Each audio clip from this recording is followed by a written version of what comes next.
नमस्कार, आप देख रहे हैं न्यूज 18। मैं हूं आपके साथ रुचिका राज। भारत में शादी हो, दिवाली हो या घर में बच्चे का जन्म हो, एक चीज जो हर मौके पर कॉमन होती है वो है सोना।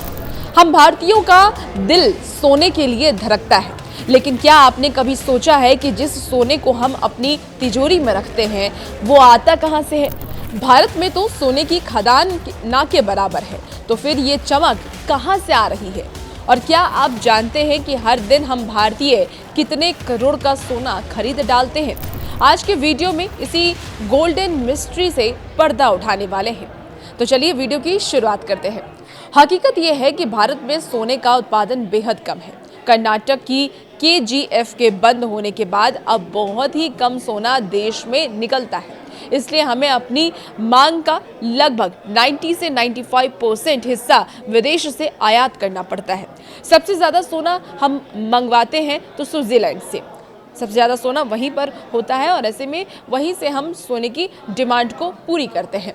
भारत के कुल आयात का करीब आधा हिस्सा अकेले यहीं से आता है और इसके बाद नंबर आता है यूएई का, फिर दक्षिण अफ्रीका, फिर पेरू और उसके बाद घाना जैसे देशों से सोने का आयात किया जाता है। इन देशों से सोना कच्ची ईंटों या शुद्ध बिस्किट के रूप में हवाई जहाज़ों के जरिए भारत पहुंचता है।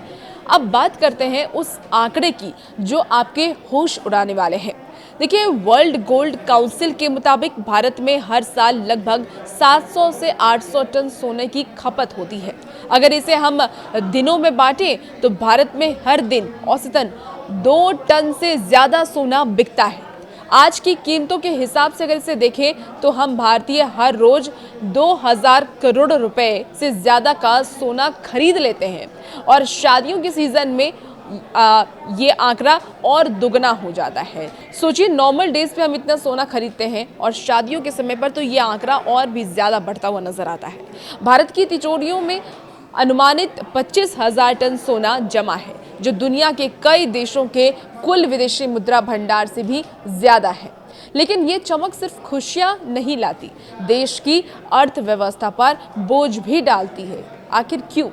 क्योंकि सोना खरीदने के लिए हमें विदेशियों को डॉलर में भुगतान करना पड़ता है और हाल के आंकड़ों के अनुसार भारत ने साल के शुरुआती महीने में ही 5.8 लाख करोड़ रुपए का सोना आयात किया है।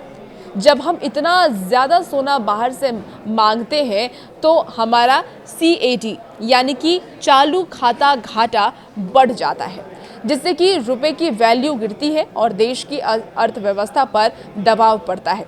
इसलिए सरकार अक्सर गोल्ड मोनेटाइजेशन स्कीम या SGB को बढ़ावा देती है ताकि लोग फिजिकल सोने के बजाय डिजिटल गोल्ड में निवेश करें। अगली बार जब आप सोने की अंगूठी या चेन को खरीदें तो याद रखिएगा कि वो अब स्विट्जरलैंड या अफ्रीका से सफ़र करके आपकी उंगली तक पहुंचती है। सोना हमारी संस्कृति का हिस्सा है, लेकिन निवेश के लिए अब डिजिटल ऑप्शंस भी बेहतरीन हैं। तो क्या आप सोचते हैं इस पे? कमेंट बॉक्स में ज़रूर बताइएगा। क्या सोना खरीदना आज भी सबसे सुरक्षित निवेश है? हमें आप ज़रूर अपनी राय बताइएगा कमेंट बॉक्स में और भी ऐसी वीडियोज़ के लिए बने रहिए न्यूज़ 18 के साथ।